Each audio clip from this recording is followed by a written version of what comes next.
శివరాత్రి ఎందుకు జరుపుకుంటాము? అసలు శివతత్వం అంటే ఏంటి?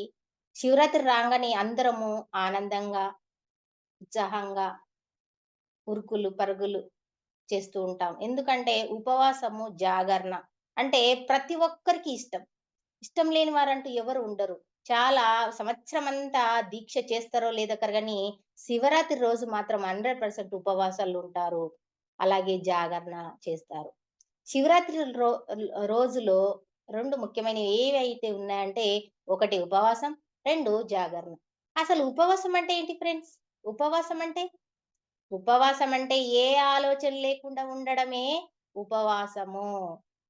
మనము ఉపవాసం అనగానే ఏమి తినకుండా ఉండడము ఉపవాసం అనుకుంటున్నాం. అది కాదు ఫ్రెండ్స్.